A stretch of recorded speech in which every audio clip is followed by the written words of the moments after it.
Arizona, homeowner's best friend. We always have to have the water question here in the state of Arizona because everybody kind of beats up agriculture saying we use the most. Well, we use the most because 100% of us eat, is my saying.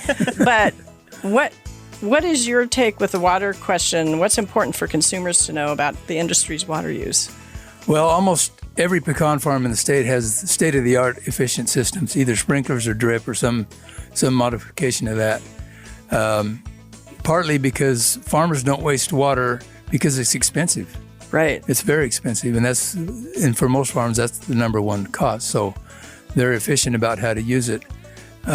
We have a lot of technology that we use. We have soil sensors that are buried in our orchards. They tell us when to irrigate, and they tell us when to stop. So that gauge reads 1 foot through 3 feet. So the manager will watch the gauge, and when the gauge goes to 0, that means the water's 3 feet deep, shut it off. Wow. And there's more and more sophisticated sensors coming out that now go off the satellite where you can see it on your phone without going out into the field. And they're even, if I understand it right, they even have sensors that they can just like press into the tree trunk. So I think, and maybe it's in sections, maybe not every tree trunk, but they can really assess the water use, water need, and they only apply what the tree requires. So the percentage savings on water is very dramatic today in comparison to what it used to be 50 years ago when there was a lot of flood irrigation. Flood irrigation isn't bad. It still goes in the hydrologic cycle, but the fact of the matter, sometimes when you're doing the flood irrigation in orchards, sometimes it's applying more water than is possibly needed. Right, that's true. So the trick is to apply it evenly and quickly. There's also a lot more technology available.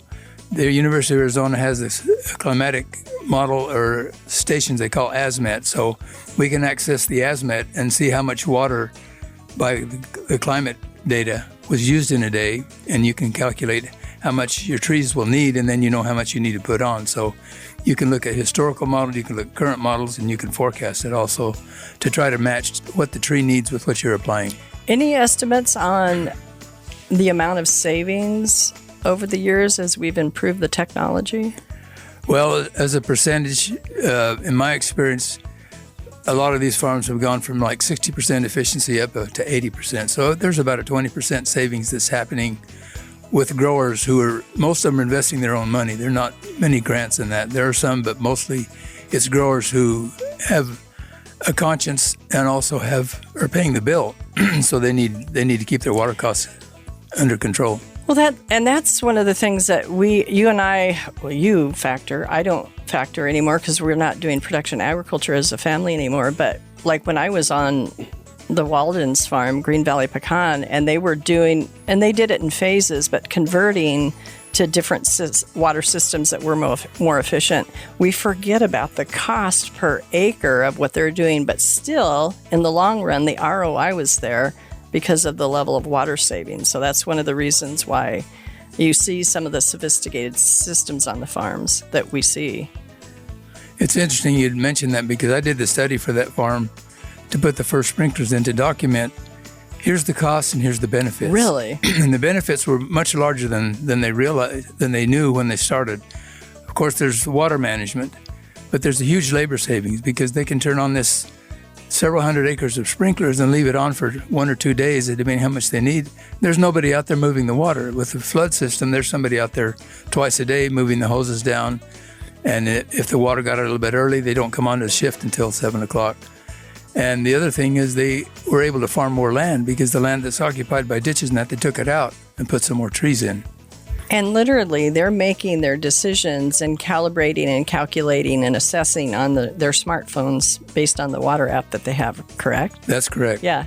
And the last component that was pretty big is they get better quality because the tree is in a more ideal moisture regime all the time, and you can control it with the sprinklers. Where the flood, you irrigate it 12 days later, and now it's drying out, and then you get it too wet for a couple of days. With the sprinklers, it stays pretty uniform. So they had a very significant quality increase, which means the nuts are worth more money. Yeah. Rosie on the house sponsor every Arizona homeowner.